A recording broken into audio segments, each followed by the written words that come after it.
नमो अर्हन्ताणं नमो सिद्धाणं नमो वारियाणं नमो वज्रायाणं नमो लोये सव्यसाहुणम्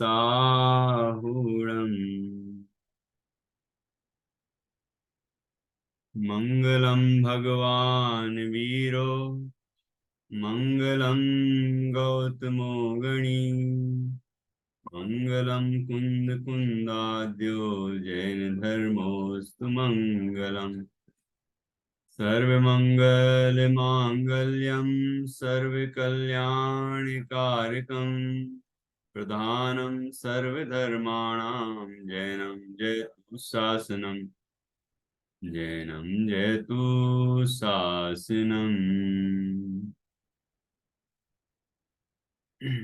मंगलमय मंगलकरण वीतराग विज्ञान नमो ताहि जाते भये अरहंतादि महान करि मंगल करि हो महा ग्रंथ करन को कार जाते मिले समाज सब पावे निज पद राम पावे निज पद राम।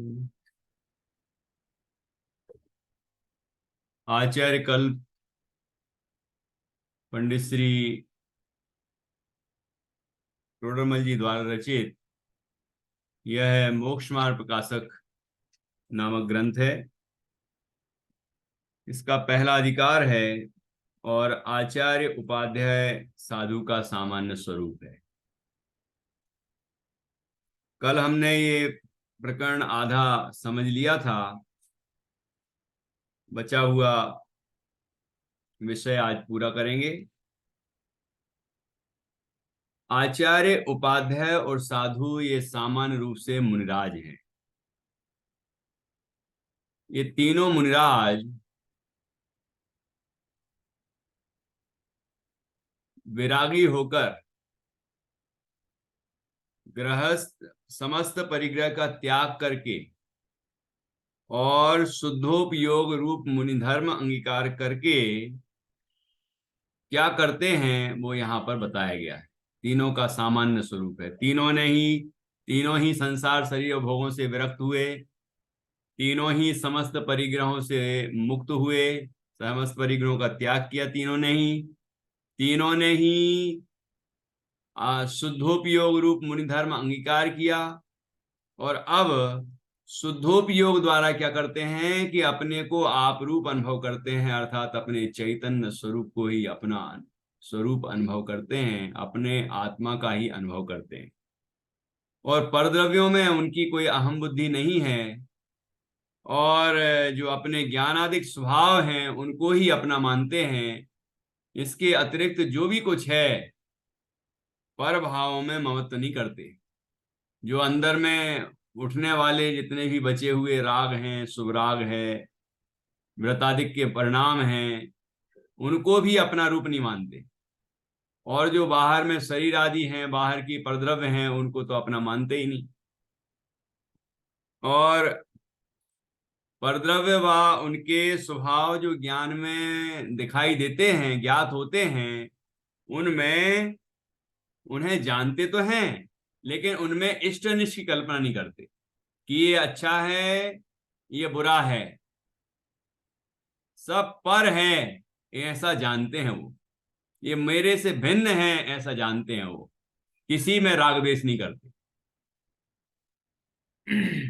और शरीर की जो अनेक अवस्थाएं बनती हैं उनमें भी सहज रहते हैं। बीमार हो, स्वस्थ हो, मोटा हो, पतला हो, मलिन हो जाए, साफ स्वच्छ हो जाए, सोने जैसा चमकने लग जाए, कोई रिद्धि प्रकट हो जाए तो, अथवा तपस्रण के प्रभाव से, अस्नान व्रत के कारण से शरीर मलिन हो जाए, तो भी उसमें राग द्वेष नहीं करते, समता रखते हैं, उससे भेद ज्ञान करते हैं। और बाह्य में जो अनेक निमित्त बनते हैं, परंतु वहां भी सुख दुख नहीं मानते।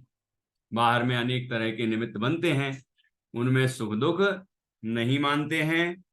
और अपने योग्य जो क्रिया बनती है, जो उनके मूल गुण हैं, उनका पालन तो करते ही हैं। उत्तर गुणों में जो गुण हैं, उनमें उनको खींच कर नहीं करते कि उपवास करना है तो आज भी कर लिया, कल भी कर लिया, परसों भी कर लिया, जबरदस्ती कर लिया, ऐसा नहीं करते हैं। जितनी क्षमता है, जितने में परिणाम स्थिर रहें, परिणाम शुद्धात्म तत्व के सन्मुख रहें, वैसा कार्य करते हैं। कोई क्रिया खींच कर नहीं करते हैं। इतना हमने समझ लिया था। एक उदाहरण देता हूं, आप उसका जवाब देना। कि एक आचार्य थे, उनके संघ में अनेक मुनिराज थे।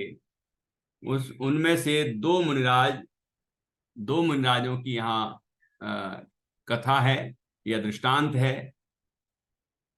दोनों मुनिराज में से एक वृद्ध मुनिराज थे और एक युवा मुनिराज थे। दोनों ध्यान से सुन रहे हैं आप लोग? हाँ। एक वृद्ध मुनिराज थे, एक युवा मुनिराज थे। वृद्ध मुनिराज ने आज विधि पूर्वक आहार ग्रहण किया था और युवा मुनिराज ने आज उपवास किया था। ध्यान से सुनना घटना, फिर प्रश्न करूंगा। वृद्ध मुनिराज ने आज आहार ग्रहण किया था, युवा मुनिराज ने आज आहार ग्रहण नहीं किया था। दोनों मुनिराज सामायिक के काल में बैठे और सामायिक कर रहे थे कि उनका उपयोग विचलित हो गया। इसको कहते हैं कि उनको प्रमाद आ गया। स्वरूप में जो असावधानी हुई, शुद्धोपयोग तो मूल धर्म है ना उनका। शुद्धोपयोग रूप मुनि धर्म अंगीकार करके शुद्धोपयोग प्राप्त करने की ही प्रतिज्ञा की है, परम सामायिक की दशा की ही प्रतिज्ञा की है। बाकी जितने भी मूल गुण हैं, उत्तर गुण हैं, सब उसके ही सहायक हैं। मूल तो सामायिक है, जो स्वरूप स्थिरता है वही मूल कार्य है, शुद्धोपयोग ही मूल कार्य है। उससे वो विचलित हो गए, इसको कहा प्रमाद। ऐसे नहीं कि नींद आ गई हो, उपयोग विचलित हो गया सामायिक के काल में, तो वो अपने आचार्य के पास पहुंचे। दोनों ही पहुंचे क्रम क्रम से। दोनों ने अपने अपने दोष बताए और दोनों ने कहा हमें सामायिक के काल में प्रमाद आया। तो आचार्य ने दोनों मुनिराजों को प्रायश्चित दिया, जिससे कि वो उनका दोष दूर हो सके और आगे प्रमाद ना आए। इसके लिए उन्होंने आहार संबंधी प्रायश्चित दिया। एक मुनिराज को कहा कि आप कल आहार लेना, और एक मुनिराज को कहा कि कल आप उपवास करना। तो आप बताइए कि किन मुनिराज को कहा होगा कि आहार ग्रहण करना और किन को कहा होगा कि आहार ग्रहण नहीं करना, मतलब उपवास करना? बताइए। वृद्ध महाराज साहब से उनको कहा होगा उपवास करना। अच्छा, क्यों? बिकॉज कभी ऐसा होगा कि बस वृद्ध होके उनको थोड़ा आलस आ जाता है कि सब उनको अपनी जगह पे मिलता है और पता नहीं। तो वृद्ध मुनिराज को ने आहार ग्रहण किया और उसके बाद उनको प्रमाद आ गया, तो आप कह रहे हैं कि उनको कहा हुआ कि कल उपवास करना। और हाँ। दूसरी तरफ आप कह रहे हैं कि वृद्धों को ऐसे आलस आ जाता है, इसलिए, है ना? तो उपवास करने के लिए कहेंगे। आज का आप बताइए। वैसे देखा जाए तो कई बार खाने से ऐसा होता है कि पेट बहुत भरा भरा रहता है, उसकी वजह से नींद आने का संभावना रहती है, तो प्रमाद होने का एक शक्यता है। तो वैसे देखा जाए तो वृद्ध मुनिराज को ज्यादा खाने पर या अनुचित समय पर खाने पर ऐसा कुछ प्रमाद वगैरह हुआ हो और उस वजह से बोला हो कि उपवास करना चाहिए। और दूसरा पॉइंट ये भी है कि वृद्ध है तो शरीर में थोड़ा बहुत अ, खाने की जरूरत है, क्योंकि अभी वो शरीर की जरूरत को पूरी करनी पड़ेगी। और युवान जो रहते हैं उनके अंदर शरीर में वैसे ही ताकत होती है, उनको 2 दिन उपवास कर लिया तो फर्क नहीं पड़ेगा, पर वृद्धों को थोड़ा तो थोड़ा पर चाहिए रहता है।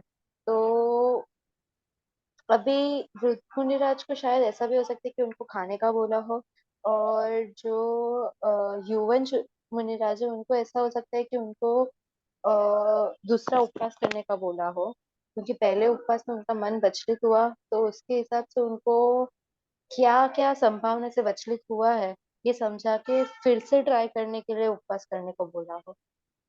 तो जिया ने अलग जवाब दिया है, आपने अलग जवाब दिया। अब सही जवाब कौन सा होगा मैं बताता हूँ। ये सब प्रथमान युग में है, दृष्टांत रूप में है, तो इसका मतलब मैं अपनी तरफ से जवाब नहीं दूंगा, जो वहां जवाब दिया है वही आपको बताऊंगा। उसमें जो आस्का ने बोला है वही जवाब दिया है, वही उसका उत्तर सही है। अर्थात वृद्ध मुनराज को आचार्य ने अगले दिन पुनः आहार ग्रहण करने के लिए कहा। कारण वही है जो आपने बताया कि वृद्ध मुनराज को शारीरिक कमजोरी होती है और उनको योग्य आहार की आवश्यकता होती है। जो वह ग्रहण करेंगे तो उनका शरीर पुष्ट होगा। जो शिथिलता आ रही है, कमजोरी आ रही है, वो कमजोरी दूर होगी। शरीर के पोषण का उद्देश्य तो होता ही नहीं है, लेकिन जितनी कमजोरी है वो दूर करने के लिए उनको योग्य आहार की आवश्यकता है। इसलिए उन्हें कहेंगे कि कल आप पुनः आहार ग्रहण करना। और जो युवा मुनराज हैं उनको प्रमाद आने का कारण उनका यौवन, ठीक है। तो उसको, और जो अतिरेक है उनके, उनको उसको थोड़ा सा शिथिल करने के लिए, कम करने के लिए वो उन्हें पुनः उपवास करने के लिए कहेंगे, जिससे कि दोनों ही बैलेंस में आ जाएंगे। इनके कमजोरी है तो कमजोरी दूर होके ये सामायिक के योग्य शारीरिक स्थिति हो जाएगी, और उनके ज्यादा अधिकता है तो वो थोड़ी सी शिथिल होने पर वो बराबर बैलेंस में आ जाएंगे। इस तरह से दोनों ही सामायिक कर सकेंगे और उसमें प्रमाद नहीं आएगा। यही बात बिल्कुल ठीक है। अब देखिए इससे निष्कर्ष क्या निकला। निष्कर्ष ये निकला कि सामायिक उद्देश्य है, स्वरूप की स्थिरता उद्देश्य है, शुद्धोपयोग उद्देश्य है। मतलब वो मुनराज अपने आत्म स्वरूप में लीन हो जाएं, ये ही मुख्य प्रयोजन है, क्योंकि शुद्धोपयोग रूप मुनि धर्म अंगीकार करते हैं। तो वही मुख्य कार्य है। आहार ग्रहण करना और नहीं करना ये मुख्य उद्देश्य नहीं है कि किसी ने 10 दिन उपवास कर लिया तो बड़ा तपस्वी, और एक दिन भी नहीं कर पा रहा है तो छोटा तपस्वी। ऐसा नहीं है। कौन कितना अधिक शुद्धोपयोग रूप परिणमन कर पा रहा है वो बड़ा तपस्वी। ये जैन दर्शन की ये विशेष जैन दर्शन का विशेष दृष्टिकोण है ये। अर्थात जैन दर्शन में अंदर में जो स्वरूप की साधना है वह महत्वपूर्ण है, तभी वो साधु कहलाएंगे। स्वरूप को, आत्मा को साधे वो साधु। जो आत्मा को साधने के अतिरिक्त तो दुनिया को साधने में चला जाए, शरीर को साधे, परद्रव्यों को साधे, मतलब उनको ही राजी करे या उनको ठीक रखे, तो वो साधु नहीं है। साधु तो वह है जो पर से विरक्त होकर अपने स्वरूप को साधे। बहुत सुंदर, अच्छा जवाब दिया। आज जिया को कुछ कहना हो इस विषय में तो कह सकती हैं कि आपका कोई तर्क हो इस विषय में, तो आप और दूसरा तर्क दे सकती हैं कि आपने जो जवाब दिया था। नहीं। ठीक है, समझ में आ गया। हाँ। चलिए बहुत अच्छा। अब हम आगे बढ़ते हैं। इस तरह से यहाँ जो कहा गया है कि अपने योग्य बाह्य क्रिया जैसे बनती है वैसे बनती है, खींच कर उसे नहीं करते हैं। ये बात यहाँ पर हमने एक उदाहरण के माध्यम से समझी। अब आगे बढ़ेंगे।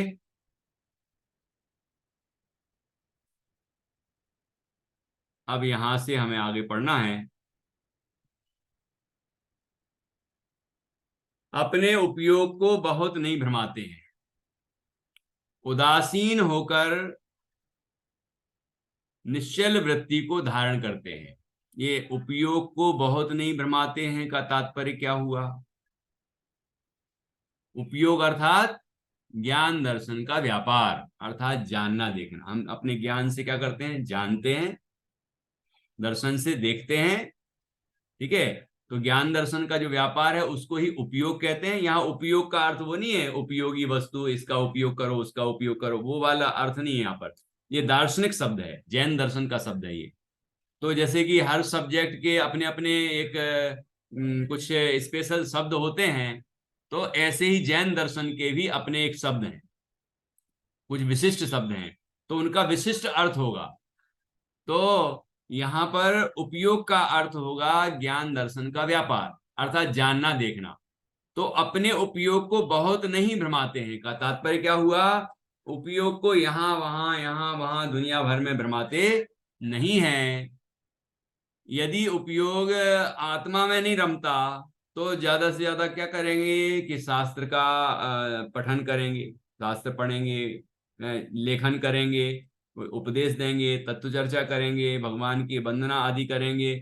ठीक है ना, मतलब शुभ कार्यों में लगाएंगे उपयोग को, लेकिन अशुभ में नहीं लगाएंगे। ठीक है ना, तो और वहां भी कोई रुचि पूर्वक नहीं लगाएंगे कि शुभ में लगाना है तो रुचि से लगाएं, नहीं, वो अशुभ से बचने के लिए उसमें लगाएंगे, जिससे कि वो उपयोग उनका पाप में ना चला जाए।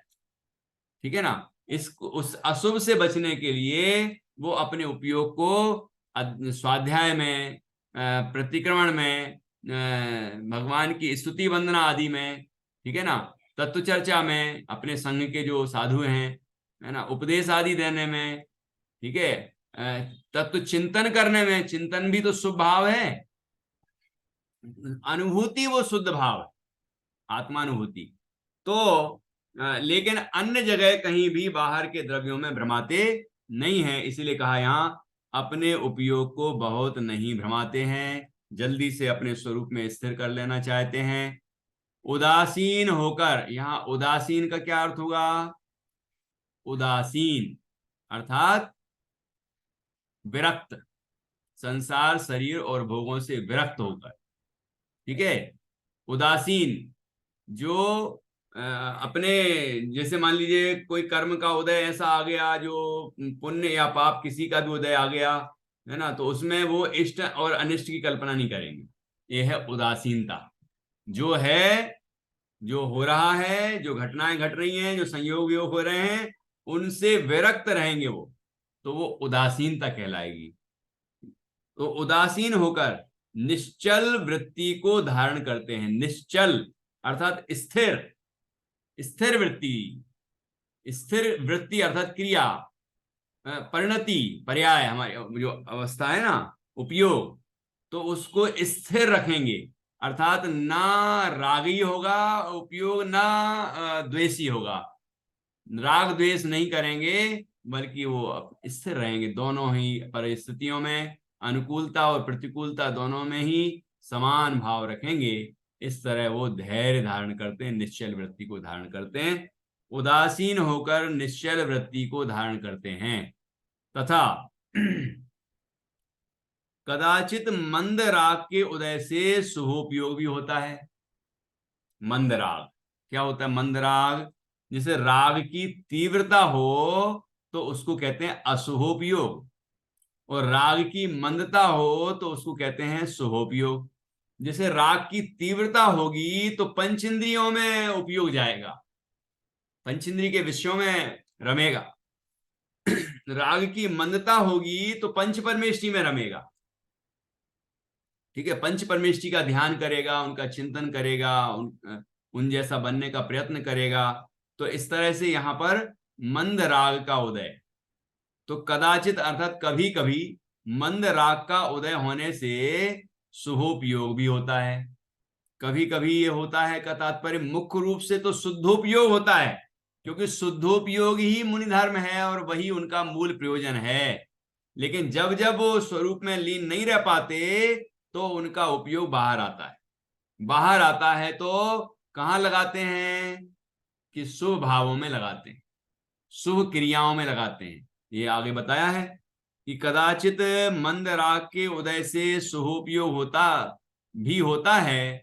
उससे उस शुभोपयोग से क्या करते हैं, उससे जो शुद्धोपयोग के बाह्य साधन हैं उनमें अनुराग करते हैं, परंतु उस राग भाव को हे जानकर दूर करना चाहते हैं। आ गई ना बात कि जो शुद्धोपयोग के बाह्य साधन हैं, क्या तात्पर्य हुआ कि जिससे कि उपयोग आत्मा में लीन हो जाए, ऐसे सभी साधन वो शुद्धोपयोग के बाह्य साधन हैं। जैसे कि सामायिक के लिए बैठते हैं हम शरीर को स्थिर करके, शरीर को स्थिर करके बैठना यह सामायिक नहीं है। आत्मा में स्थिर हो गया उपयोग, वह सामायिक है। लेकिन आत्मा में उपयोग स्थिर कब होगा कि जब हम या तो खड़गासन में या पद्मासन में बिल्कुल स्थिरता से बैठेंगे। तो क्योंकि शरीर की अस्थिरता होती है तो भी उपयोग अस्थिर हो सकता है, ठीक है। और मन की भी स्थिरता होनी चाहिए, तो वचन की भी स्थिरता, वचन जल्प नहीं हो। तो इस तरह मन वचन काय की एकाग्रता होगी, स्थिरता होगी, तो ऐसी स्थिति में उपयोग आत्मा में लीन होगा और इस तरह से शुद्धोपयोग होगा। तो जो मन वचन काय की स्थिरता हुई, उस आत्मा का ही वो चिंतन कर रहे हैं मन में, ठीक है। शरीर भी स्थिर है, वचनों से कुछ नहीं बोल रहे हैं, क्योंकि उपयोग आत्मा में लगाना चाह रहे हैं। तो ऐसी शुभ परिणति होती है, शुभ पर्याय, शुभ अवस्था है शुभोपयोग। तो ऐसी दशा में क्या होता है, इसके निमित्त से उपयोग आत्मा में स्थिर हो जाता है और आत्मा में चला जाता है, तो शुद्धोपयोग हो जाता है। तो शुद्धोपयोग का बाह्य साधन क्या हुआ कि ये सामायिक की जो बाह्य प्रक्रिया है, इस तरह से बैठना और 3 आवर्त वगैरह देना, और जो जो जो सामायिक के लिए भूमिका होती है जिस तरह से करते हैं, वो सब बाह्य क्रिया वह शुभोपयोग में आएगी, ठीक है ना। लेकिन उसका वो कारण किसकी है, वो बाह्य क्रिया शुद्धोपयोग की कारण होना चाहिए, क्योंकि उद्देश्य शुद्धोपयोग है। ऐसे ये तो सामायिक की बात करी, ऐसे 28 मूल गुण होते हैं, 12 तप होते हैं, ठीक है ना। ये जितने भी बाहर की क्रियाएं हैं, ये सब क्रियाएं शुद्धोपयोग की मुख्यता से होती हैं, क्योंकि शुद्धोपयोग मुख्य है। जैसे मान लीजिए मुनराज मुनराज किसी नगर में प्रवचन करने के लिए जा रहे हैं। उनका विकल्प आया कि इस नगर में जाएं और भव्य जीवों को धर्म का उपदेश दें। लेकिन उनके परिणाम यदि अंतर्मुख होने लग जाएं और वहीं मान लीजिए वो पेड़ के नीचे शिला पर, पत्थर पर बैठ जाएं और बैठ के उनका उपयोग अंतर में लग जाए, तो क्या क्या क्या सोचेंगे? ये सोचेंगे कि जल्दी से जाऊं, उनको उनका कल्याण करूं, उन जीवों का, या ये प्रयत्न करेंगे कि अपने में लीन ही हो जाऊं और परमात्मा दशा प्राप्त कर लूं? है क्या करेंगे, है ना। तो मतलब मुख्य उद्देश्य क्या है, शुद्धोपयोग। शुद्धोपयोग के बाह्य साधन, जब उपयोग आत्मा में नहीं रमता तब उसके जो बाह्य साधन हैं ये सब साधन करते हैं। क्योंकि जब तत्व चर्चा करते हैं तो भी उपयोग अंतर्मुख होने लग जाता है, तत्व की बात समझ में आती है और अंतर में प्रेरणा मिलती है अंदर में लीन होने की। जब चिंतन करते हैं आत्मा का, तब भी आत्मा में लीन होने की का प्रयत्न होता है। ऐसे ही और भी जो मूल गुणों का पालन करते हैं तो अंतर में लीन होने का प्रयत्न होता है।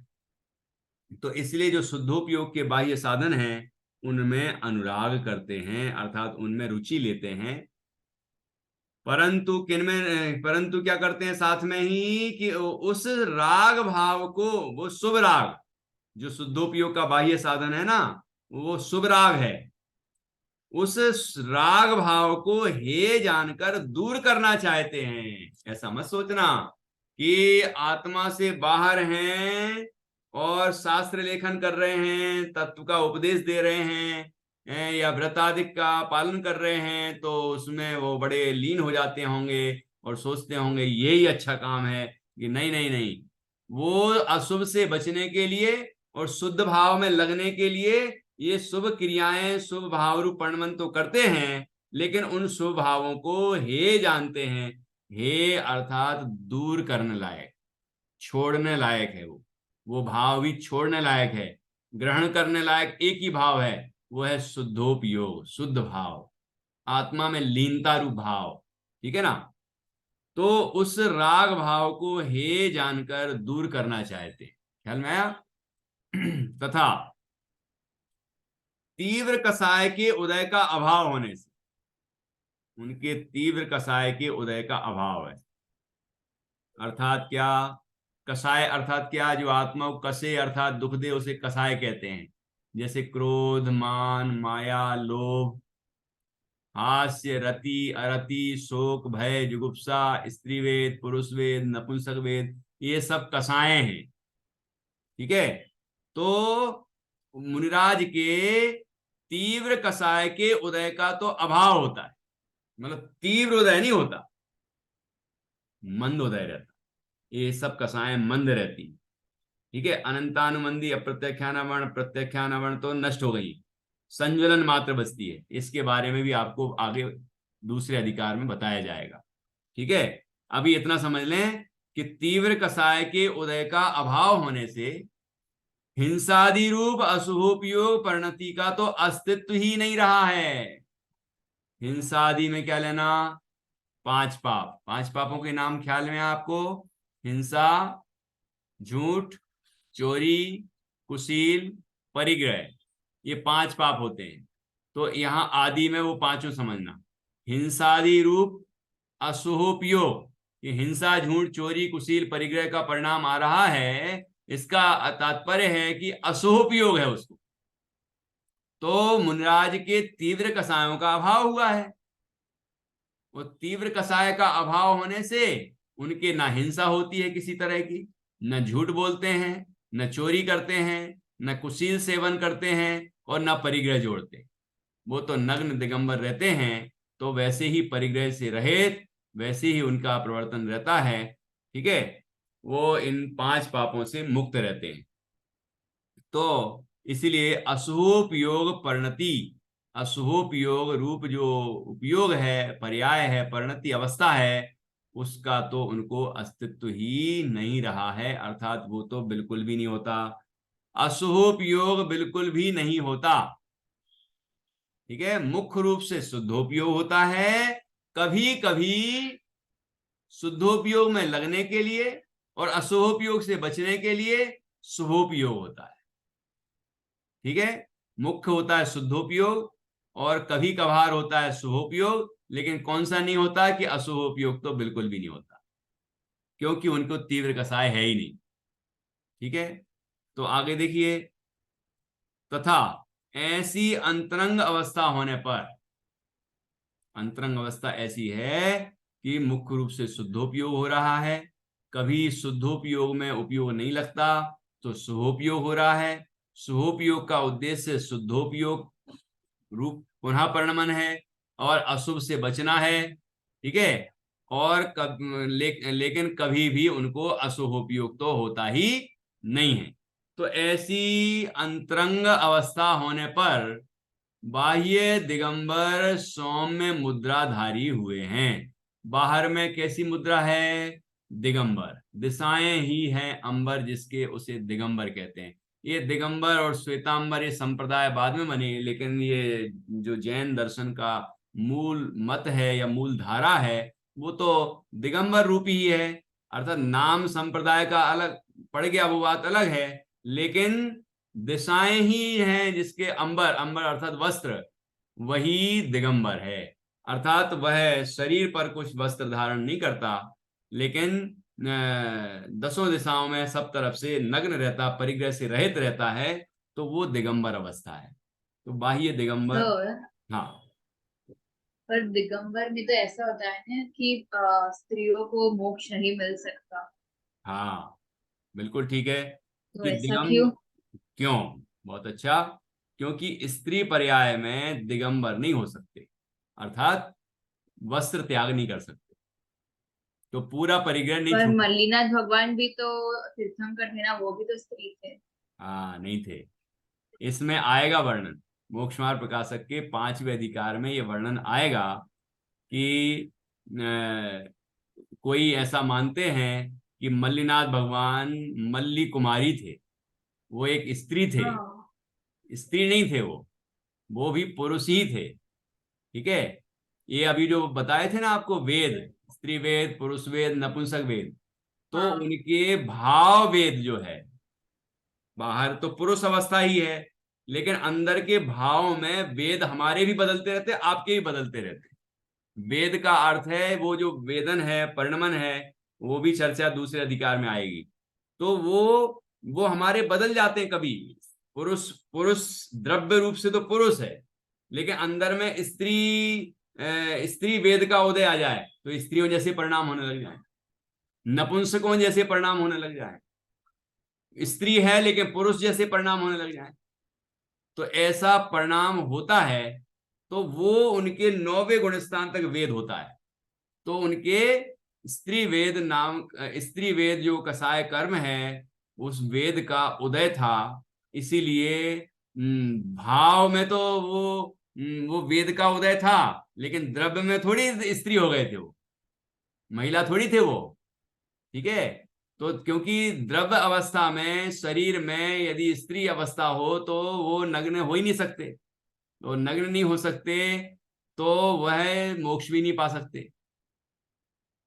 ठीक है। अब कोई कहे ठीक कि है मुझे। वस्त्र धारण करे करे कोई को मोक्ष हो जाए, तो हो सकता है क्या? कि नहीं हो सकता। क्यों नहीं हो सकता? क्योंकि वस्त्र यदि धारण किए हैं तो उस वो परिग्रह की चिंता रहेगी। ऐसा कहा है, फांस तनक सी तन को साले, चाहे लंगोटी की दुख भाले।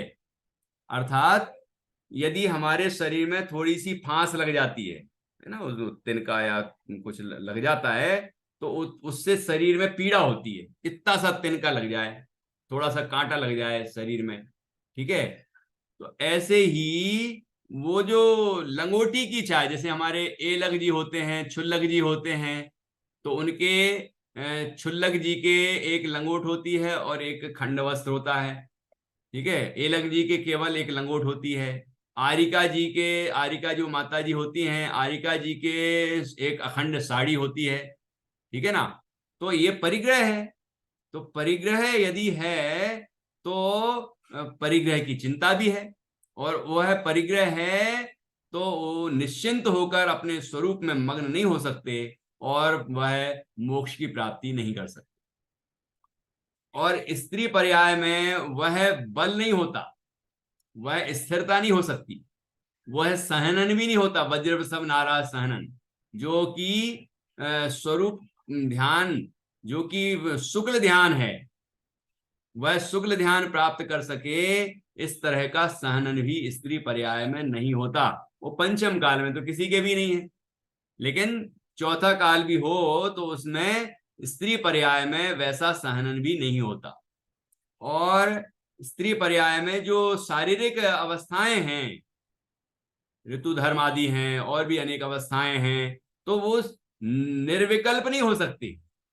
तो निर्विकल्पता जब पूर्ण रूप से नहीं हो सकती तो मोक्ष भी नहीं हो सकता। इसलिए स्त्री पर्याय में मोक्ष नहीं होता। और इसका विशेष वर्णन आगे आएगा 5वें अधिकार में, तो वहां और पढ़ेंगे। आपको विशेष जिज्ञासा हो तो आप इंडेक्स में जाके ये स्त्री मुक्ति वाला प्रकरण पढ़ सकते हैं। ठीक है। ठीक। और बताइए इस संबंध में कोई प्रश्न हो तो, कुछ तर्क ख्याल में आया कि नहीं महावीर आया? स्वामी भगवान ने भी तो एक कपड़ा तो रखा ही था ना, हाँ। एक वस्त्र उन्होंने भी रखा था। देखो, यहाँ दिगंबर मान्यता और श्वेतांबर मान्यता में अंतर दिखाई दे रहा है।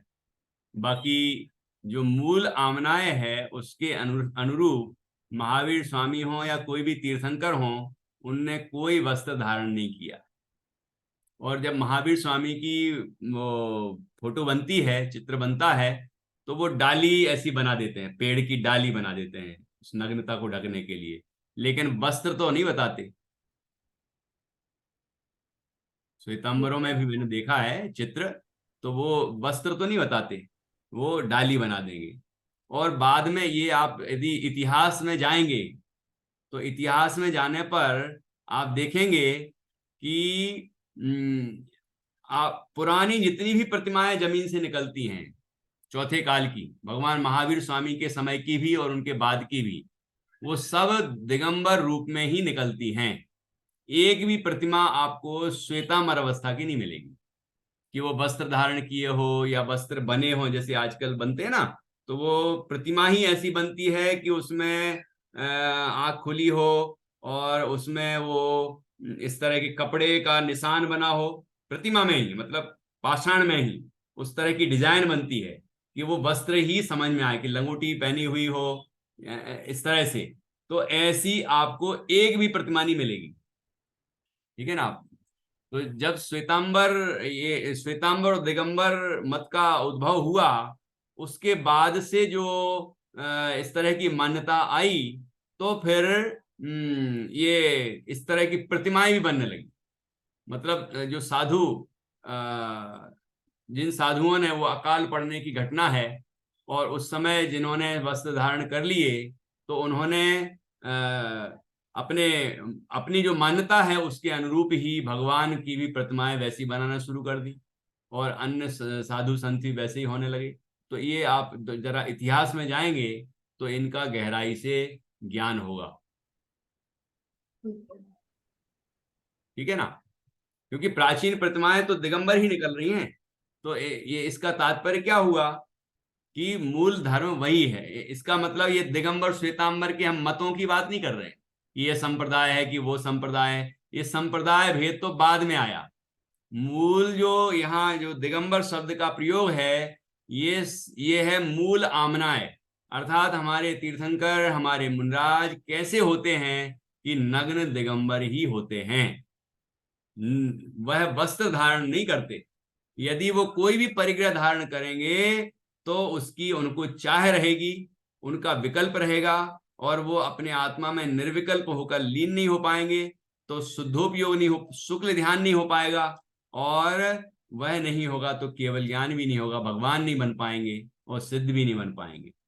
तो इस पर विचार करना चाहिए। अभी हमारा समय हो रहा है तो ये इसका जूम का, तो आप अपन 5 मिनट के अंदर फिर से जुड़ेंगे और जो थोड़ा सा प्रकरण बचा है उसको पूरा कर लेंगे, ठीक है। और आपको जी कोई हाँ। प्रश्न हो तो वह भी आप सोच के रखें। जितना हो जाएगा वो कर लेता हूँ, बाकी जैसे डिस्कनेक्ट होगा फिर अपन गिन लेना आप 4 मिनट बाद, मतलब 5वें मिनट में जुड़ जाएंगे।